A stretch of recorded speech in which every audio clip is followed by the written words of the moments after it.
We all know that emissions are going up. But if we look at the trend, it's not very promising. And if we want to slow down climate change, emissions should drop. But there's an awful lot we don't know.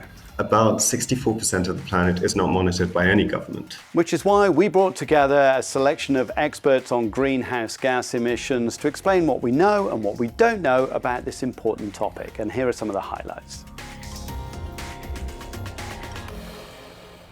Richard, when you look at that, what's your first reaction? I'm deeply worried. This is really temperature changes as we haven't seen before, and it keeps going up.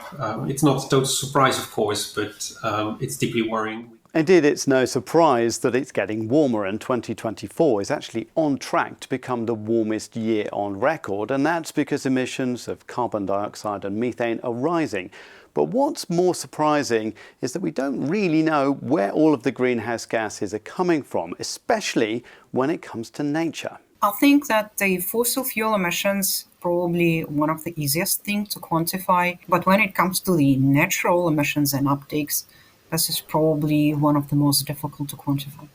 A great example of this are trees in the Amazon, which may switch from being a carbon sink to a carbon source if the weather is hotter and drier. Basically, they are turning from the machine which pumps out CO2 from the atmosphere into a machine which actually puts CO2 back in the atmosphere. Calculating the emissions from forest fires is at least a lot easier. The heat emitted by a burning forest, that's what we can actually detect by satellite.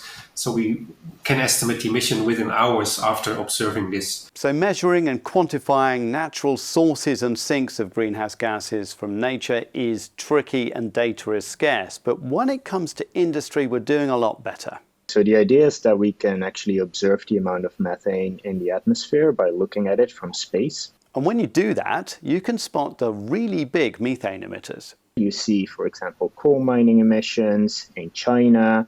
You see oil and gas emissions, for example, in the United States. And they identified a really big greenhouse gas source in Kazakhstan. And this is really a major plume. It's emitting at hundreds of tons an hour, just in one location. So you can imagine that the mitigation potential, especially if these are leaks that weren't known before, is really big. In 2026, Europe should launch a new satellite called CO2M, which will basically do the same thing, but it will also measure carbon dioxide as well as methane emissions. So we can do this worldwide on a daily basis, and then also use the data not just to look at individual facilities, but also looking more at regions, cities, countries, to monitor CO2 emissions as best as we can from satellite data. The idea is that you should be able to have a kind of daily cross-check on emissions with data both from satellites and from the ground, helping everybody on the road to net zero.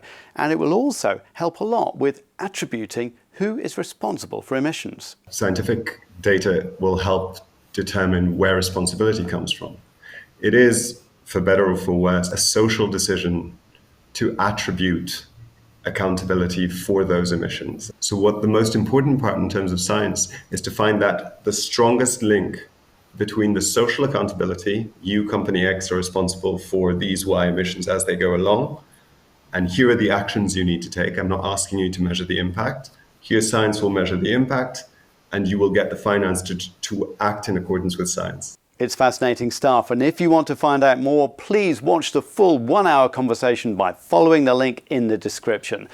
My thanks to Richard Engelen from the Copernicus Atmosphere Monitoring Service, Oksana Tarasova from the World Meteorological Organization, Bram Massakers from the Netherlands Institute for Space Research, and Amir Sokolovsky from CDP for joining me on this panel. Please head over to euronews.com/climate now for more information and reports about how our planet is changing and why. And I'll see you next time.